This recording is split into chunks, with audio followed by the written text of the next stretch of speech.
ఓం శ్రీమాత్రే నమః. ఓం గం గణపతయే నమః. ఓం జయంతి మంగళాకాళీ భద్రకాళీ కపాలిని దుర్గా క్షమా శివా ధాత్రి స్వాహా స్వధా నమోస్తుతే. ఇచ్ఛాశక్తి, జ్ఞానశక్తి, క్రియాశక్తి స్వరూపిణి శ్రీ లలితా పరదేవతాయై నమో నమః. ధర్మో రక్షతి రక్షితః. ఈ యొక్క మన భారతదేశంలో సనాతన ధర్మాన్ని ఆచరిస్తూ మన యొక్క ఆచార ధర్మాలని కాపాడేటటువంటి ప్రేక్షక భక్తులందరూ కూడా ధర్మాన్ని కాపాడండి, మన యొక్క సనాతన ధర్మ ఆచారాలని సాంప్రదాయాలని కాపాడితే మన దేశం ఇంకా సుభిక్షంగా అన్ని దేశాలకి కొంచెం డిఫరెంట్గా ఉండేటటువంటి పరిస్థితి మనందరి చేతుల్లో ఉంది. అట్లాగే ముఖ్యంగా శ్రీ విశ్వావసు నామ సంవత్సరంలో మేషరాశి పర్యంతం మీనరాశి వరకు మరి కొన్ని గ్రహాలు మనకి మార్చి 30వ తేదీ నుండి వాటికి యొక్క గమనాన్ని మార్చుకొని ఒక రాశిలోంచి ఇంకో రాశిలోకి మారినాయి. కాబట్టి మరి ఆ యొక్క రాసులు మరియు గ్రహాలు నక్షత్రాల ప్రభావంతో మన యొక్క జీవితాలు మనకి కలిగేటటువంటి శుభ అశుభ పరిణామాలన్నీ కూడా మనకి వర్తిస్తాయి. కాబట్టి మరి ఈ మేషరాశి నుంచి మిగతా మీనరాశి వరకు ఏ విధంగా ఉంటాయి, గ్రహాలు ఎక్కడెక్కడ ఉన్నాయి అనేటటువంటి విషయంలోకి వస్తే కనుక మనకి ఈ విశ్వావసునామ సంవత్సరంలో మేషరాశిలోకి ముఖ్యంగా మనం చెప్పుకునేటటువంటి మాస ఫలితాలలో ఏప్రిల్ 14వ తేదీ నుండి మే 14వ తేదీ ఈ నెల రోజులు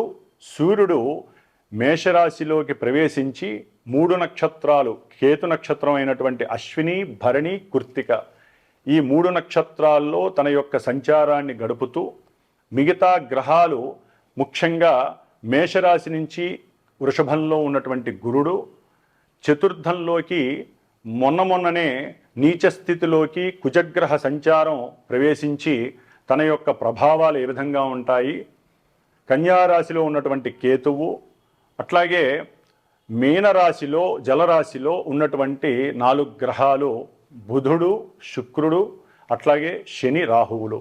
వీరిలో బుధుడు 7వ తారీఖు అంటే ఈ నెల ఏప్రిల్ 7వ తేదీన వక్రగతి నుండి రుజుమార్గంలోకి ప్రవేశించి తన యొక్క సంచారాన్ని నడుపుతూ ఉంటాడు. అట్లాగే ఉచ్చస్థితిలో ఉండి వక్రించినటువంటి శుక్రుడు ఏప్రిల్ 13వ తేదీ తర్వాత మరలా తన యొక్క రుజుమార్గంలో అంటే వక్రగతిని వీడి రుజుమార్గంలో తన యొక్క ప్రయాణాన్ని ఆచరిస్తూ ఈ యొక్క బుధుడు, శుక్రుడు ఈ శని రాహువులతో కలిసి ఎన్నో రకాలైనటువంటి విచిత్రమైనటువంటి పరిణామాలు ఈ రాశుల వారు ఎదుర్కొనే పరిస్థితి కలుగుతుంది. కాబట్టి మేషరాశిలో ఉన్నటువంటి రవి దగ్గర నుంచి ఈ గ్రహాలు ఏ విధమైనటువంటి వాటి యొక్క చారల ద్వారా అంటే వాటి యొక్క గమనాల ద్వారా ప్రతి రాశిని ప్రభావితం చేస్తాయి అనేటటువంటి విషయాన్ని మనం చర్చించుకుందాం. కన్యారాశి.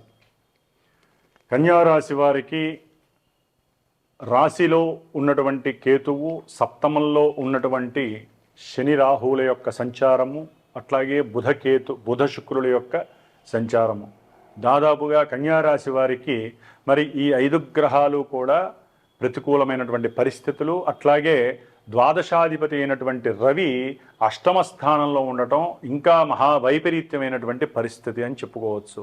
కాబట్టి దాదాపుగా 6 గ్రహాలు వీరిని ఇబ్బంది పెడుతున్నాయి.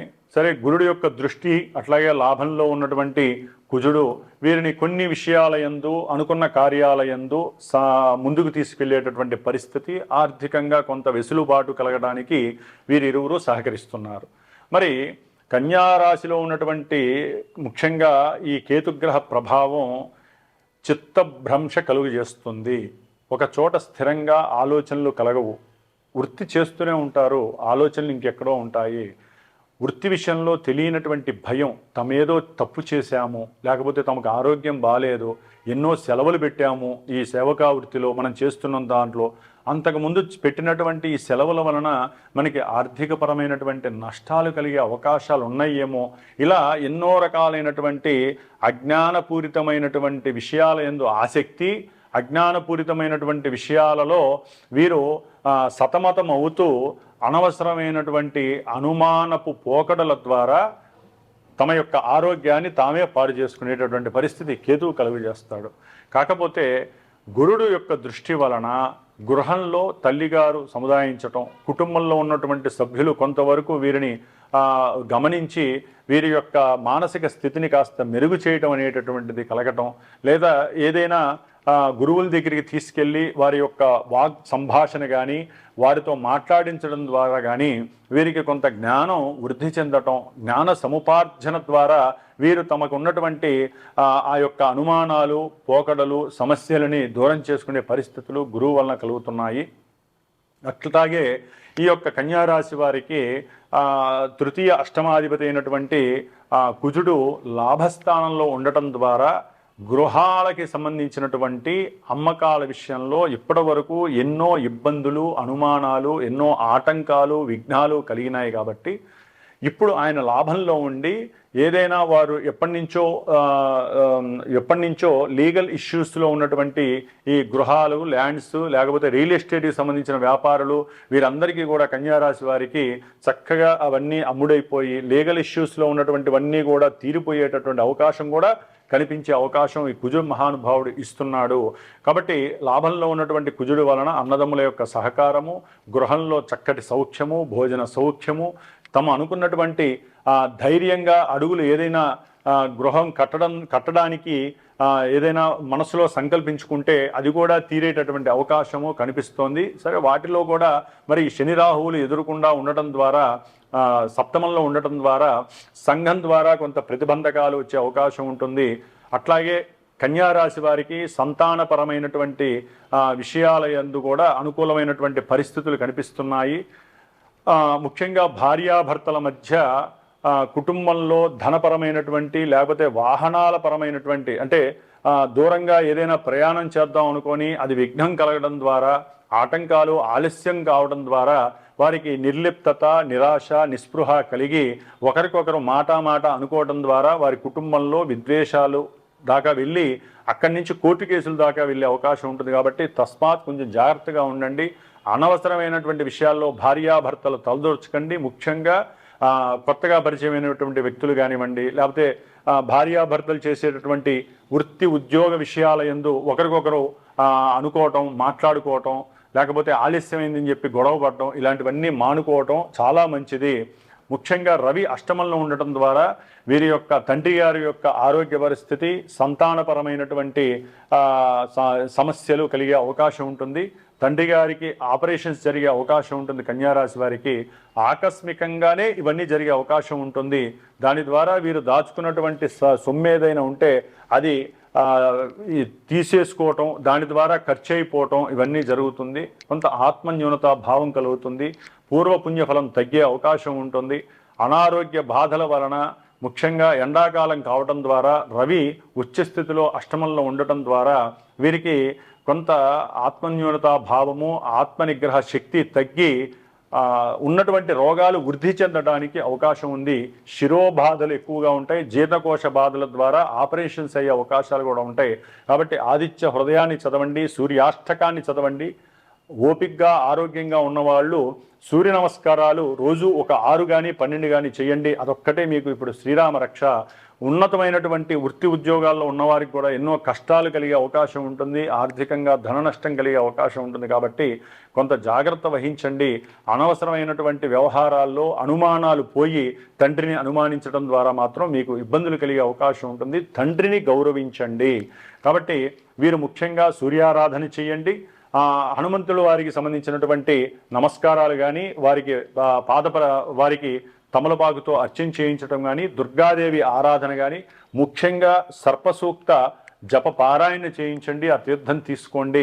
లేదా సర్పానికి సంబంధించిన సుబ్రహ్మణ్యేశ్వర స్వామి ఆరాధన కానీ, సుబ్రహ్మణ్య అష్టకాన్ని కానీ ఈ మే 18 వరకు చేయండి. తర్వాత మీకు రాహుకేతువుల యొక్క గ్రహస్థితుల్లో మార్పులు ఉంటాయి. కాబట్టి మీకు కొంతవరకు వృత్తి ఉద్యోగాలలో కానీ, అప్పులు తీరిపోవటం కానీ, కొన్ని విషయాలలో మీకు సేద తీరే అవకాశం ఉంటుంది. ఓం శ్రీమాత్రే నమః. ఏమైనా గోచార ఫలితాలు కొన్ని అనుకూలతలు, ప్రతికూలతలు అనేటటువంటివి మన యొక్క జన్మతః date of birth, time, place ఇవి ఉండి మన జన్మజాతకం నిర్దేశించినటువంటి దానికి కొన్ని అనుకూలంగా కొన్ని ప్రతికూలంగా జరుగుతాయి. కాబట్టి గోచార ఫలితాలను పడి మనిషి దాన్ని ఏమంటారు నిర్లిప్తత లేకపోతే నిరుత్సాహం పొందకండి. మన జన్మజాతకాన్ని మాత్రమే దశలు అంతర్దశలు మాత్రమే మనల్ని ప్రభావితం చేస్తాయి. అవి గోచారంలో ఎప్పుడెప్పుడు ఏ ఏ నక్షత్రాల్లో మారతాయో ఆ గ్రహాలు ఎక్కడెక్కడ ఉన్నాయో వాటికి సంబంధించినవి మాత్రమే కలుగుతాయి తప్ప గోచార ఫలితాలు మన యొక్క నక్షత్రం ఇది, మన యొక్క రాశిది అని అనుకొని వెంటనే ఇప్పుడు చెప్పినటువంటి లాభాలన్నీ మనకు కలుగుతాయి, నష్టాలన్నీ కలుగుతాయని మాత్రం ఎవరు అనుకోకండి. జన్మతః మనం చేసుకున్నటువంటి పూర్వజన్మ కర్మలు ఆ యొక్క జన్మజాతకాలలో ఉన్నటువంటి గ్రహాలను మనం తెలుసుకొని దశలు అంతర్దశలు విదశలు తెలుసుకొని అప్పుడు మాత్రమే ఆ ఈవెంట్స్ అనేవి ఎప్పుడు జరుగుతాయి అనేది గోచారంలో మనకు కలుగుతూ ఉంటాయి. కాబట్టి ఈ యొక్క రాశుల ఫలితాలని జన్మజాతకంలో ఉన్నటువంటి గ్రహస్థితుల్ని అన్వయించుకొని మాత్రమే మీరు ఆ ప్రభావాన్ని అనుభవిస్తారని అందరూ తెలుసుకోవాల్సిందిగా మనవి చేసుకుంటున్నాను. ఓం శ్రీమాత్రే నమః.